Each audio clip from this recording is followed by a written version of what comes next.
Thank you. Thank you for coming in early. I know it's a struggle, but thank you. I guess you're the regulars for early birds, right? So first, let's begin our day with a prayer. Let's all stand. And who's praying next? Last time it was Laguyo, right? Nunag, is he here? Yes, sir. Nunag, okay, Nunag.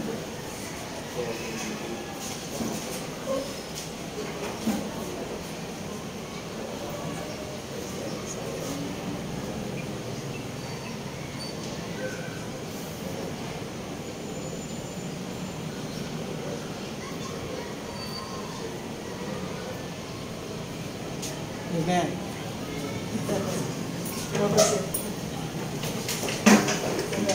So, ready for that prayer, Mr. Dunag. Welcome to our student performance demo for value proposition. So our subject for this morning, just like yesterday's value proposition, but we will do a demonstration. The goal of the demonstration is for us to appreciate certain skills for students. Normally, I would not do this on class. We would do some essays or what. But since you're TVET students, I am compelled to see your skills. Meron kayong cooking? Noon? As in first time yung ano? Yes, sir. Okay. Sino natin ito? Sino ang volunteer? One assistant and one, ano lang, sauce. Sauce. Kasi doon ang ano. Sino? Volunteer? Sige. Tayo muna dalawa. We will do this again. You can start preparing. Kasi medyo mahaba ito para hindi maubos yung oras natin. And then, please use the sanitary stuff, the gloves and the face mask. Use the gloves and the face mask, please, both of you. Yes, Yeah, very good. Okay. I think you will don't forget your mask. Go for it. So, the value proposition. Now, while they're preparing, because this may take time, you just switch on the stove. Ano yung mga nandito, mga bawang na. Here, this one. I would like to share with you the outcome for our lesson for this week. First, it's time to read.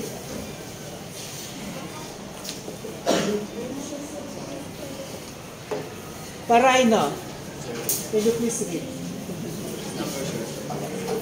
Number 1.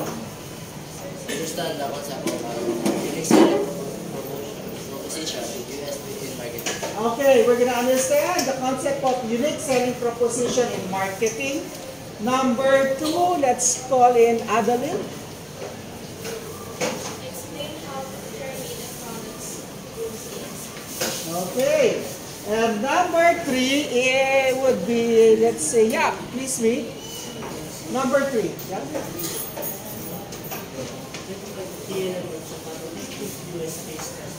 Thank you.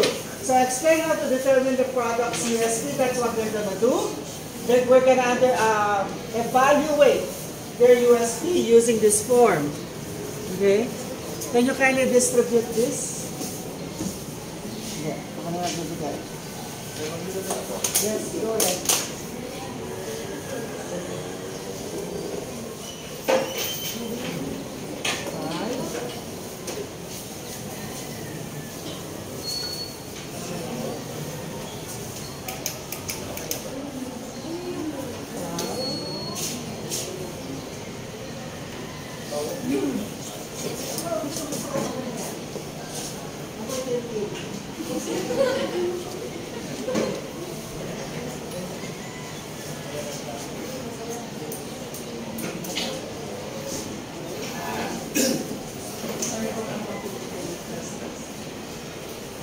And then the last one. So, titignan niyo kung masarap. Ayan.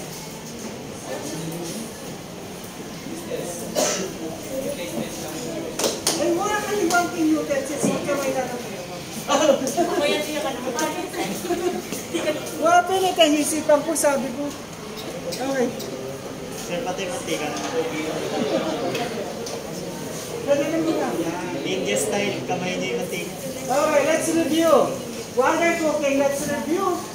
So that by the time we're done with the first part, we already can do the taste tester. Now, first is, we did some feature analysis. Do you remember the feature analysis? Okay, what is this? This one? This one? And this one? Gluco juice. Okay. The reason for buying these products is called selling proposition and value proposition. Again, what is value proposition? Maneses. Value proposition.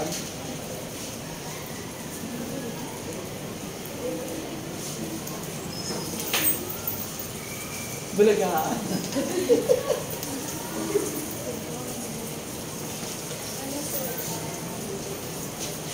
Sige.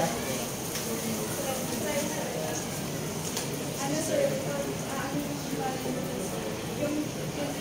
yung parang inaano ko yung balik ko parang Tagalog sa value. Halaga, okay. At pag sinabi proposition, pinapakita mo yung halaga ng isang bagay. Okay. Yeah, thank you. And yes? Ay, mga kalimutan. Actually, nag-google na ako ng ano. Sige. Kung ano man meron, let's use your skills. I forgot the utensils and the flour. Sorry.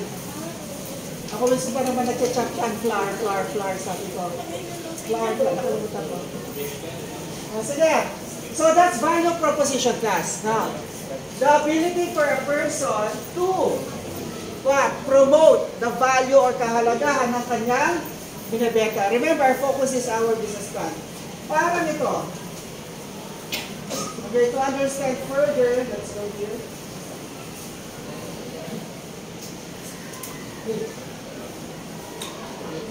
To understand further the concept, let us start our performance task, the sauce preparation. Let's introduce that. So you're gonna be given one assistant and one cook. Okay, so isa lang. Kala ko hindi ko na napamigay yung isang kalanto, pinamigay ko pa na dalawa yan. So nung nag-alis kami ng gamit sa bahay, nagbawas ng junior, nasama yung isa, kaya sayang dalawa. And mamaya, kung kasha, at least 10 food sauce tester. Remember, our goal is for you to evaluate. I've given you pieces of paper. Ayan. So, basahin nyo mabuti para so that you would know how to score it later. Yeah. So, don't worry, malinis naman ang lab sila. And, ito yung available utensils.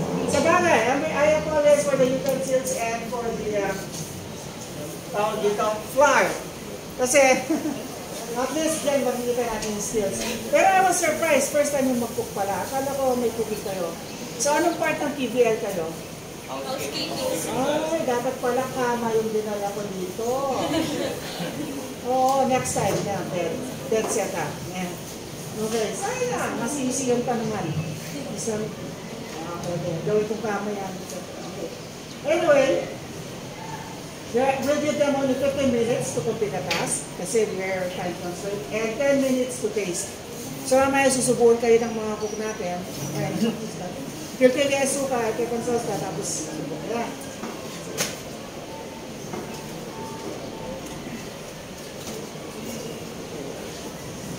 Let me show you a video.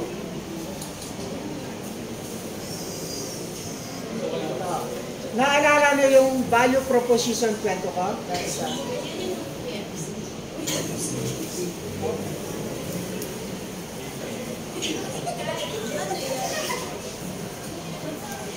tingnan niyo yung manok. Ayan.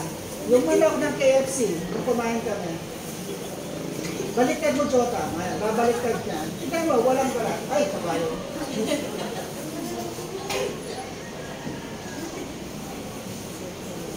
Okay, babaliktad ko. Ayan. Ano, buto na agad.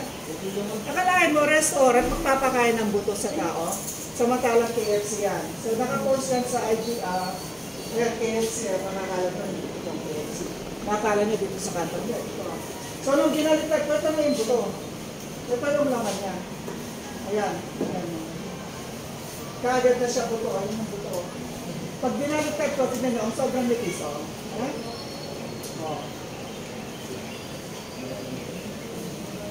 See? Tignan nyo. Oh. Kakain ka ba naman ng manok na ganyan sa isang restaurant na napakamahal ng manok? Okay, so, in here you can see is that value proposition. Okay?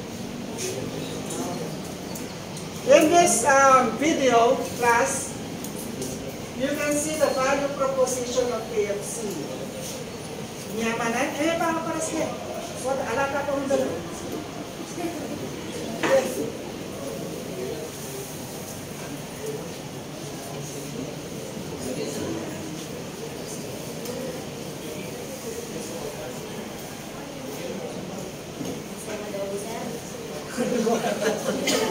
Bigyan na adobo. Ang yaman na yan.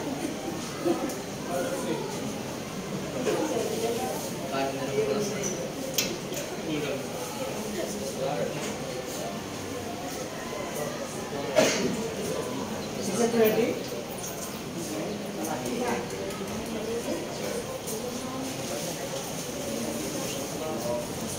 Ito talaga yung sauce na dalawa.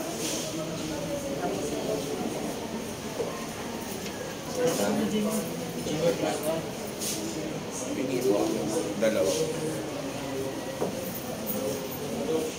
Thank you. Okay.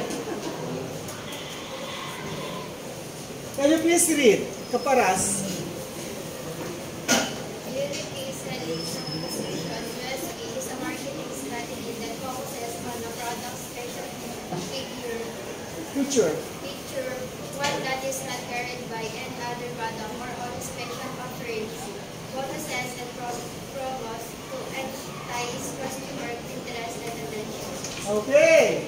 Not carried by any other product. So, halos naman kayo nakatikim ng fishball, tama?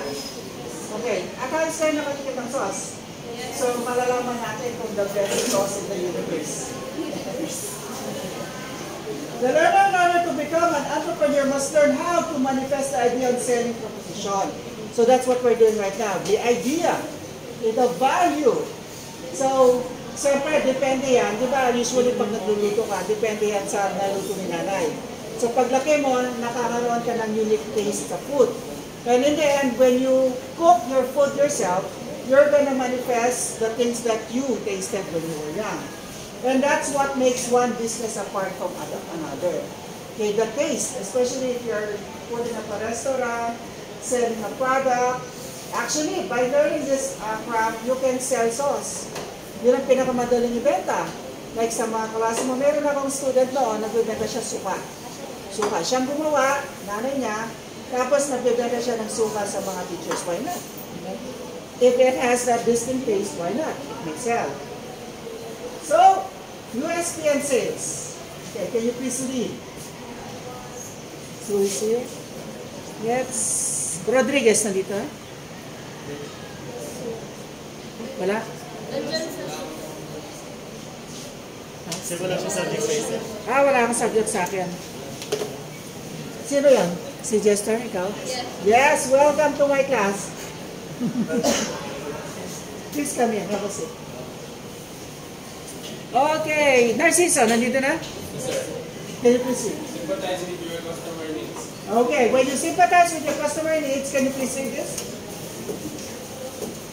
Entrepreneurs focus solely with their products or services, not giving priority to the customer's needs, considering that they must be satisfied. Correct. Okay. So right now, we're gonna taste the sauce later. And siyempre sa inyo, sasabihin sa evaluation, hindi ka mahal. Kaya, ang sarap, matamis, etc. Why? It depends on your needs. It depends on your taste and your preferences. Number 2. Next, let's try Basilio. Mainit si Basilio. Okay, you already know this.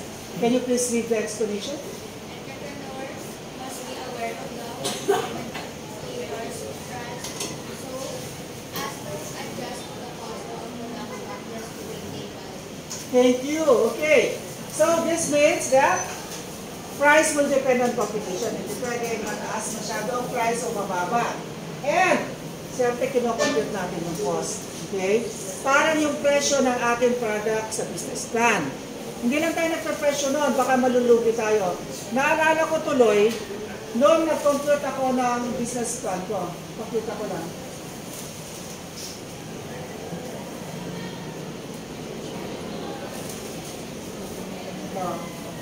So most of you already saw this.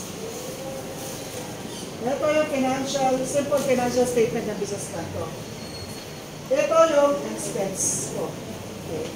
So those who are creating your financial statement, please look at this because you're going to go through this after 4 weeks.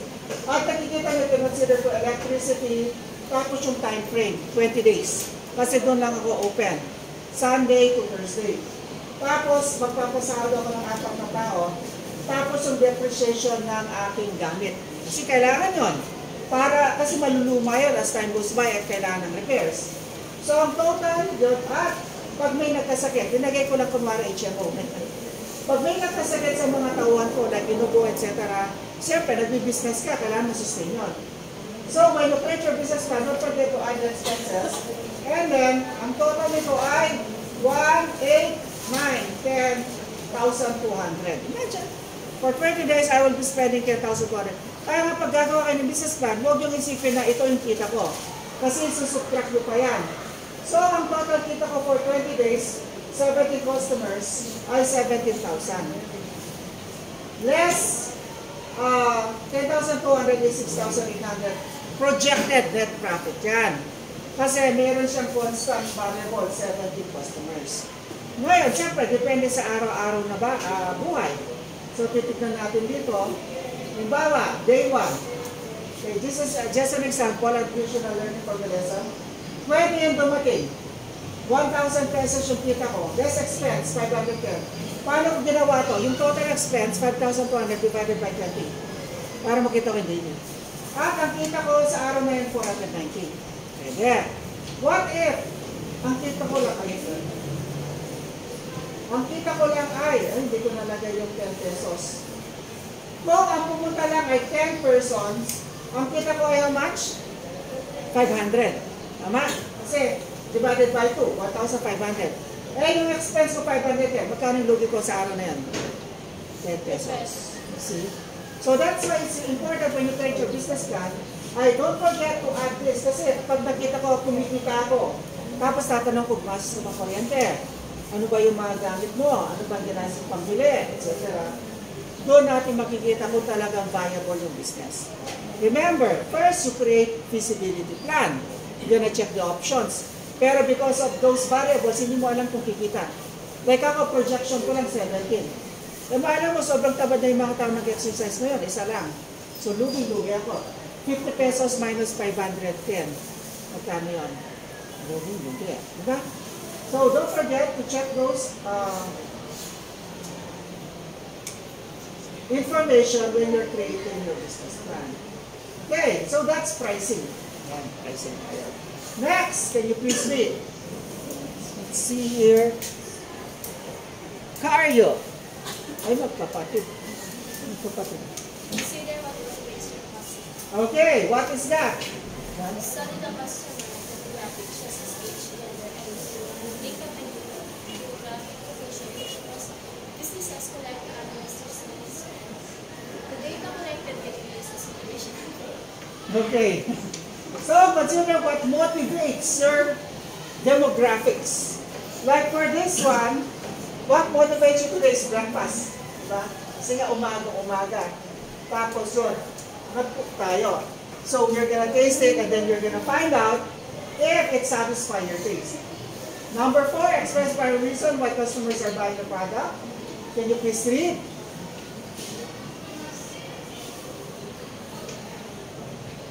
Laguyo.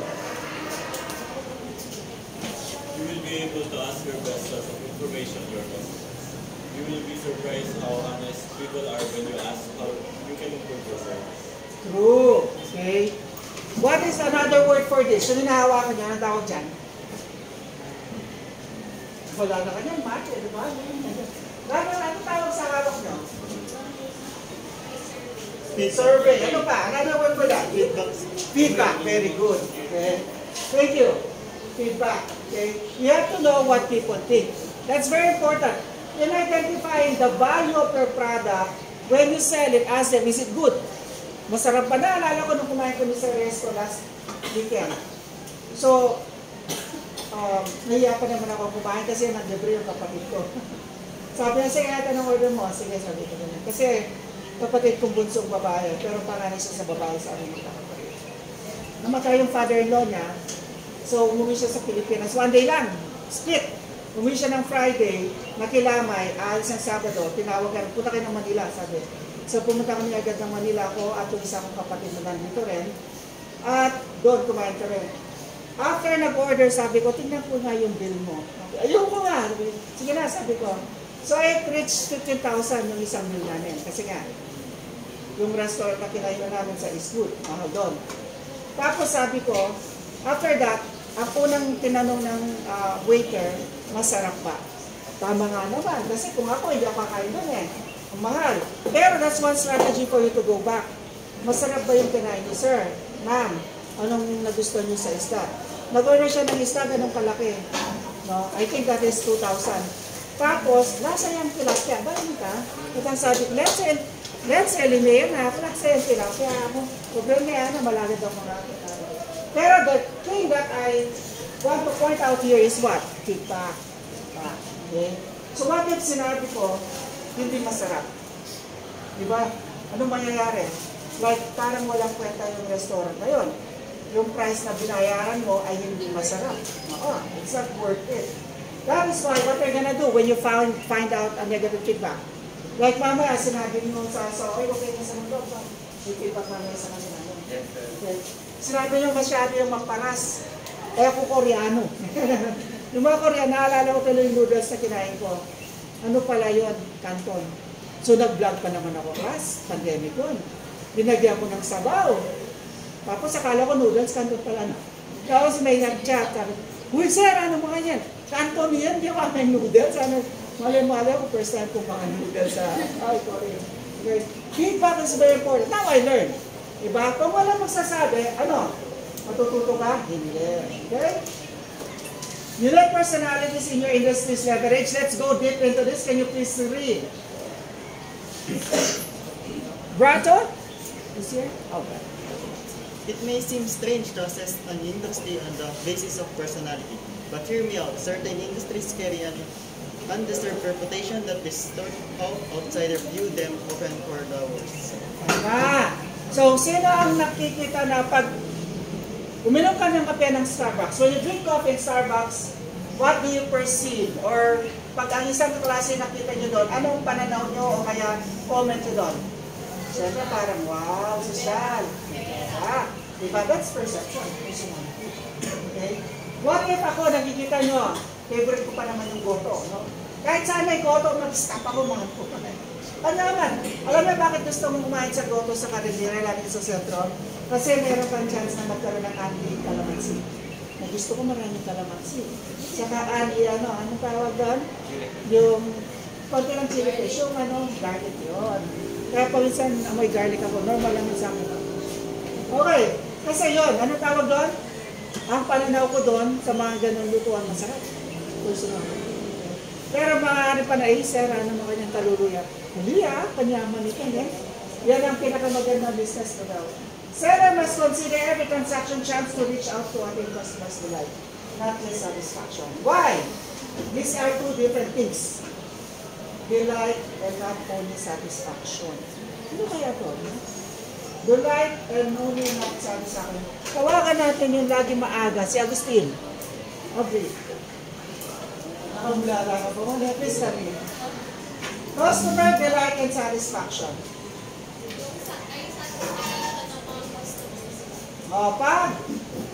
Pag satisfied ka, anong nangyayari?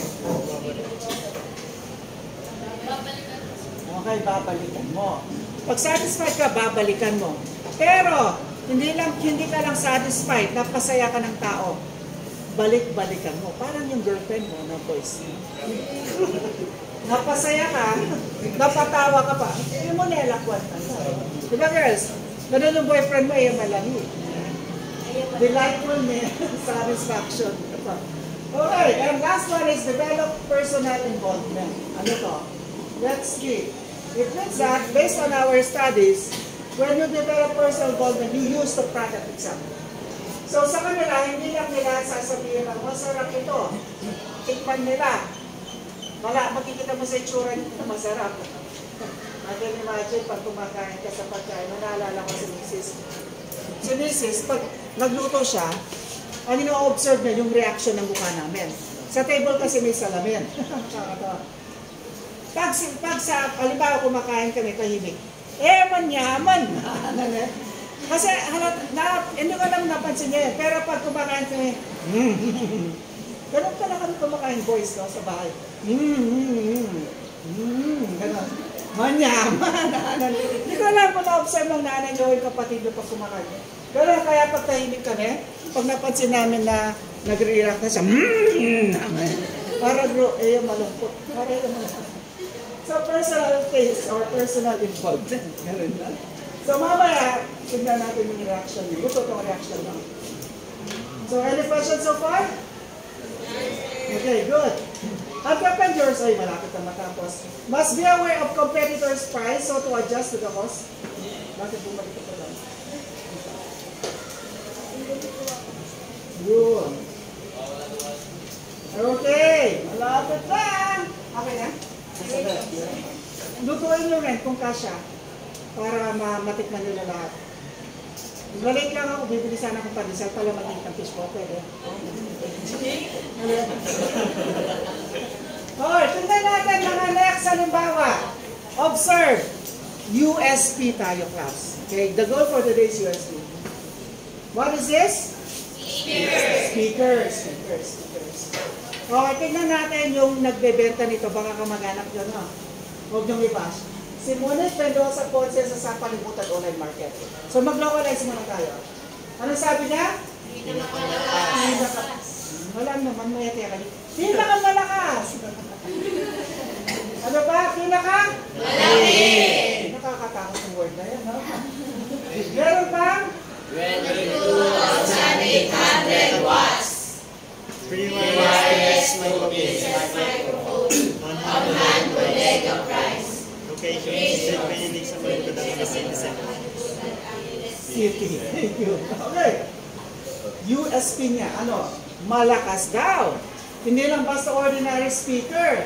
Yung pagsindi mo, mababasag yung tenga mo. Pwede.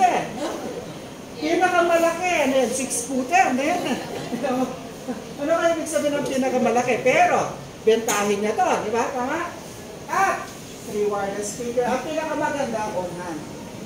Di ba? Usually, pag bumibili ako sa online market, binibili mo na ngayon, lalang food, ay, sa Sunday pa. Ano ako Sunday?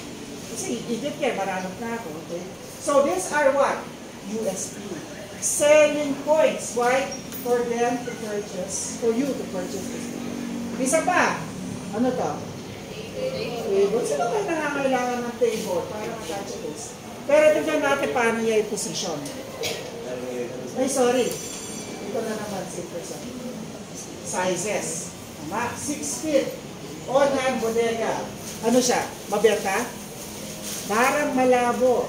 Ano pwedeng idagdag? Sige nga. Para maging mabenta itong lamesang ito. Oo, natutupi. Parang damit. Pwede mo lagyan. Mahilig ka pang magtupi ng damit. Ikaw ba ay labandero? Itong table na to, natutupi. Okay. Ano pa?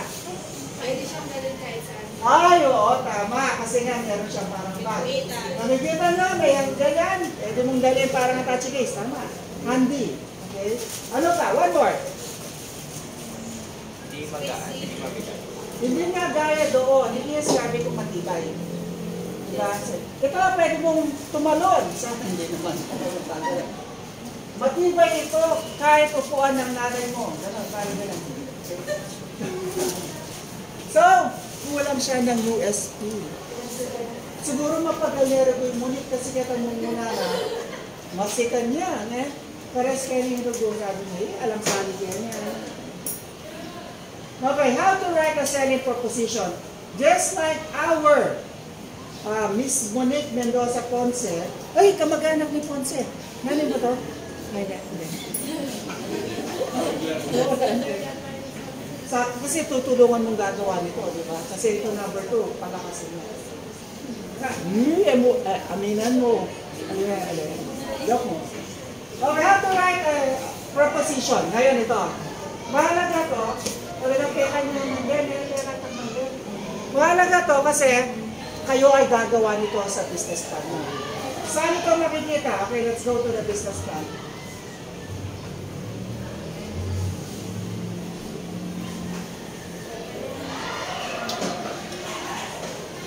Okay, ito yung cover page.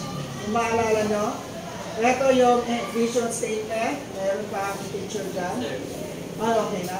And ito yung mission statement. And ito yung value proposition. Magpo-compose kayo nito. Depende kung anong gusto yung ilagay. Sa akin kasi linagay ko, 6. Okay? Now, sir, ang hirap naman. Kaya nga meron tayong value proposition. Are you ready? Unahin natin si sir muna. Okay, tasting test tayo.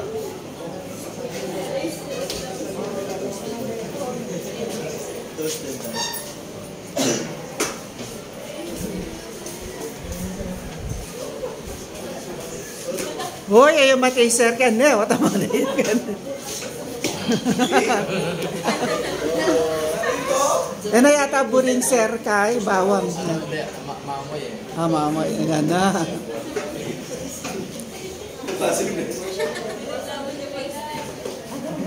Ano mo yun?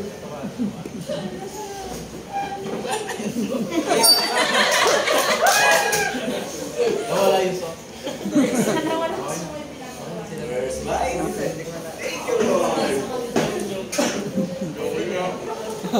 Okay, thank you, sir. So,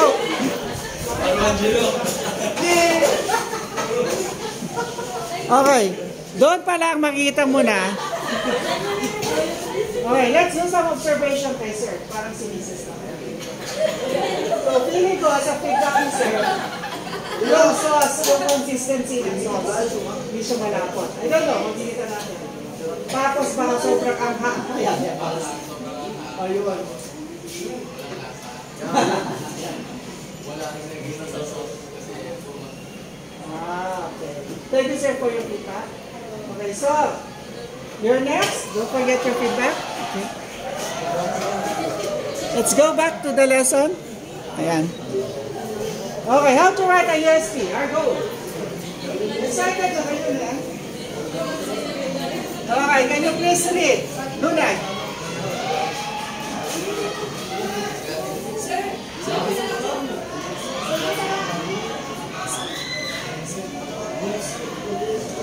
Assistant? Sino gusto mag-assist?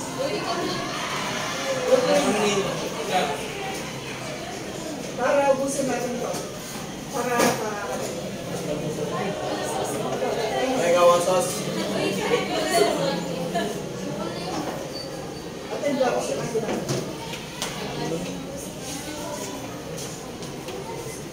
Okay. Can you please read? Do that.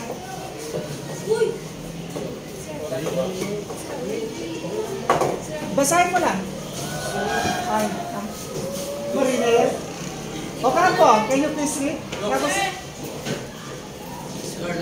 Carlo, sige.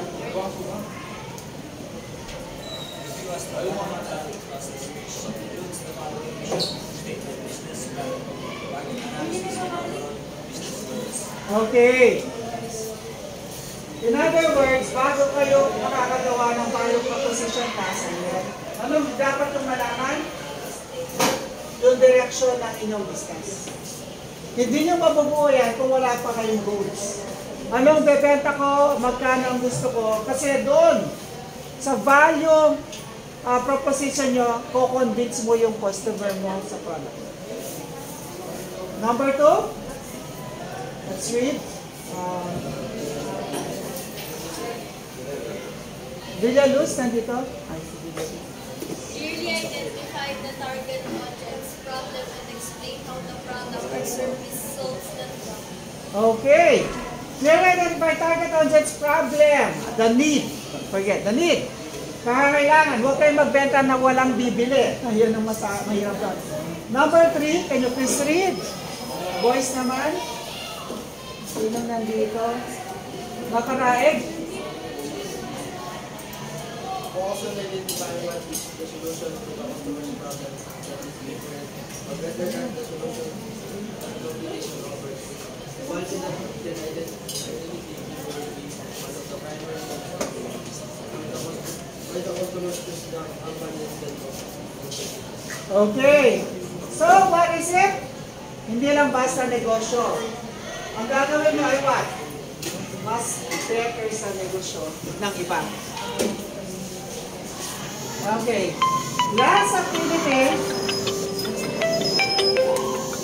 Okay, last 5 minutes. Okay, last 5 minutes lang tayo. Last activity, I'm gonna ask you to write a slogan. Sa picture na to. I-describe nyo kung paano nyo ibebenta ito. Okay? Sa picture na yan. Right na lang. And don't forget, after nyo nakatikim yung feedback form, please write down, this will be graded. Okay, for your don't forget your feedback form and this one. Write a short value proposition. Tapos, tomorrow babasahin ko. This will also serve as your attendance. Don't forget to write this down. Babasahin ko bukas kung ano ang pananaw nyo o ay paano nilibenta nyo. Sino pa wala ka? Yan picture, yes. Create 1 or 2 sentences of value proposition about this picture. Kasi dito yung actual experience mo. English, Tagalog, pwede. No problem.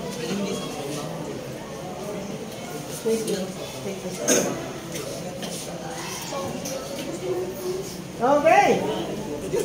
So I guess the question is, what have you learned today? I can find out regarding this with this one.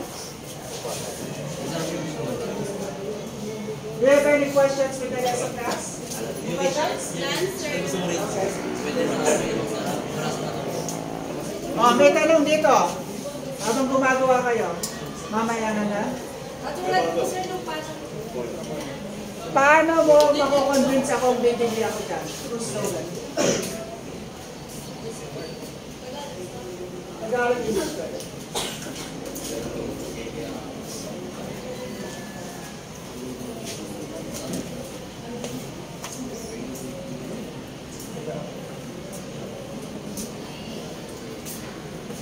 Gusto niyo ng suka? Magluto ba ito? Ano ba bisa? Bisa rin mo naman.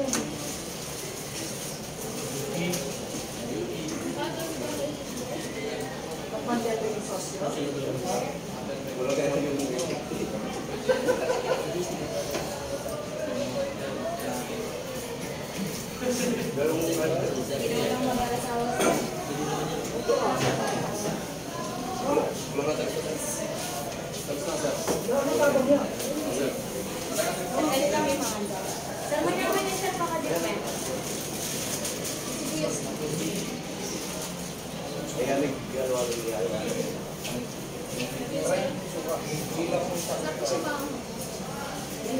Mati yang anak, makagat siya. Nangangagat siya. Nangangagat? Pati ako. Nakaupo.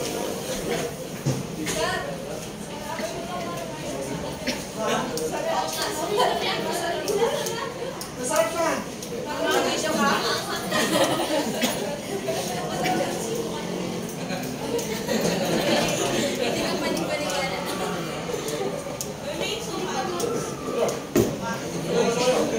Sige, yung tapos na magsulat. Sige, pwede na yun.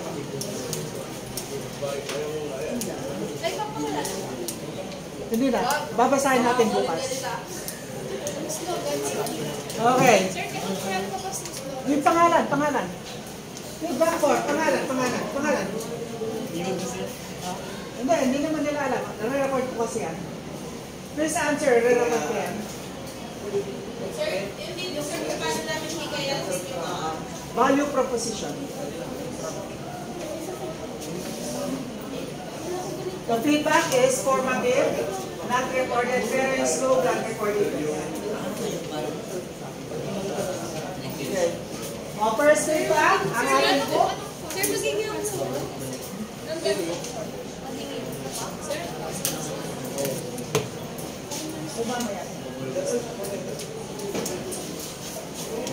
Okay, first is pangalan. Lagyan ng pangalan yung feedback. Hindi ka naman sasabihin yung name. Kaya talaga, no? Huwag na lang din yung kaklase nyo.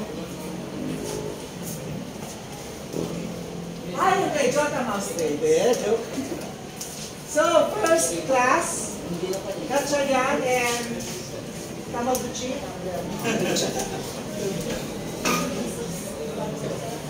Faces, lasa ng sauce, okay. Good. Pagkaluto ng fishball, ang sarap. At pangkalakang pananaw, okay. Mahang at manapita.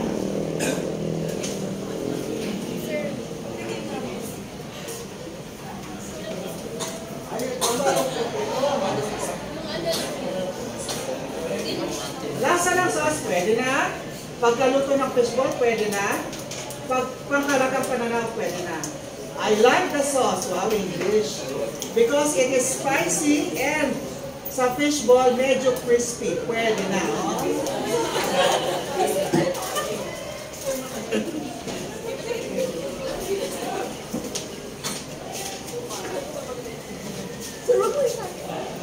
Wala na yung malagyo. Aro, may galit sa mantika.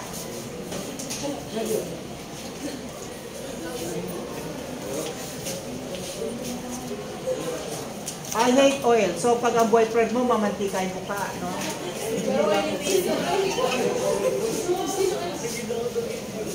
Okay, I guess most of you are done. Don't forget.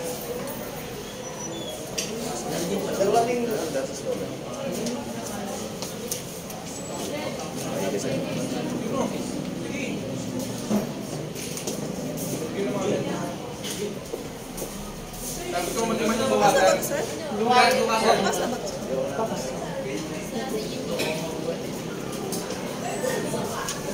Sir, pwede na ito sa fish bowl. Pwede. Sir. easy po muna basahin. Okay, let's wrap it up. Kasi may klase pa si sir. Babasik muna, we will continue. I will leave that to you. Huwag niyo lang tapon yung sakap na uuwi ko. No? Thank you. Hindi lang pala po mga ito.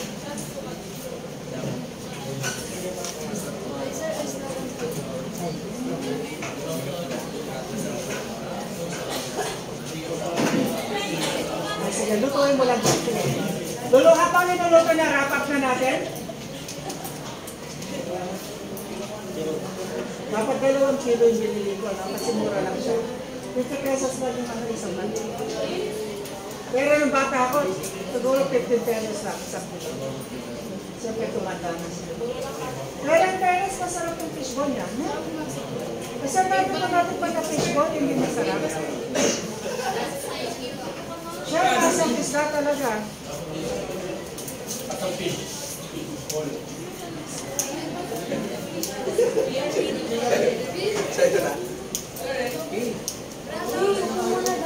All papers in?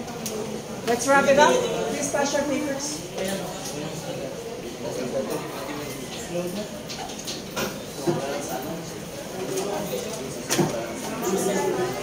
Step.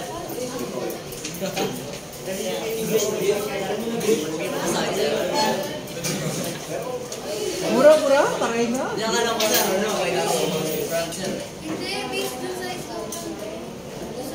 Alam niyo, masarap sa fishball yung bagong luto tapos still-still. Mantika ko. Yung kumukulo-kulo pa yung mantika. Oo. Kasi, anong secret para hindi magsipsip ng kaba yung prito? Dapat mainit.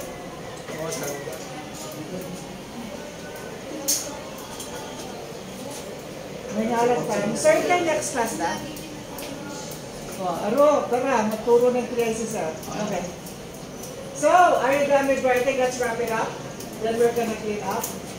Explore the idea. Kasi dito, we already found out if the lesson is not clear for you to your assessment. Okay? At siyempre, everyday life, how are you gonna use what you've learned today? Everyday life.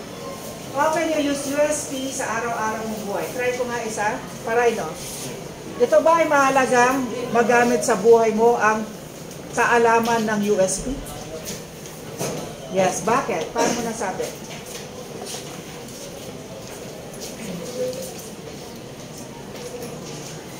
Wow! Ang haba. Gusto kong basahin ito. Bakit? Para ino. Sir, ano po yan, sir? Okay. Negosyo. Diba? Yes, sir. Ano po yan? O sige, basahin ko muna to kasi mahaba. Essay siya. So, lasa ng sauce, ala, aneburi lasa, ala yung chef. Pero pagkaluto ng fishball, pwede na. Pagka panghalatang pananaw, pwede na. Ang texture ng sauce ay hindi katulad sa normal. Special siya, gano'n. Na sauce, sobrang daming oil. Nilagyan mo ba ng oil? Yes, sir. Okay. At toyo. Dahil nga walang harina. Sorry naman, kasalanan ko yung walang harina. So, nasa listahan na, nakalimutan ko. Grabe. Sorry, kasalanan ko yan. No. Pero sana dinagdagan ng tubig. No comment sa sauce. Medyo, ayoko na. Pero sa akin gusto mo.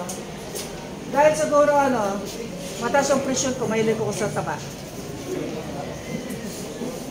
Okay, what lesson? So, sabi, magagamit sa business. What else? I'm looking for a key concept here. Paano natin magagamit to sa araw-araw na buhay? Volunteer.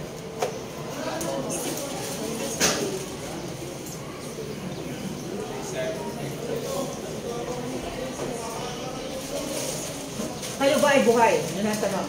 Yes, sir. That's all yan. Go ahead. Sir, kasi po, yung pagluto sa inyo, yung hindi mo, kailangan ng tao ngayon, sir. Kasi sir, kung walang pagkain, mga mali. Sama.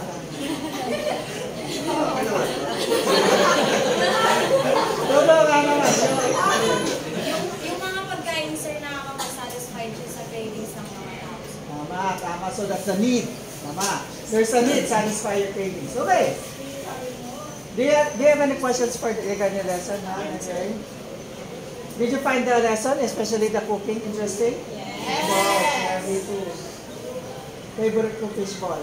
Ito, if you have been in the sino nakakita ng baluga? Ay, sorry, bawal ka. Sorry. Mga video yan pa mo. Republic Act. Sino nakakita ng indigenous community? Bawal. Imported po pala. O, hindi siya indigenous. Mukha lang siyang Hindi, Hindi. Yung reggae.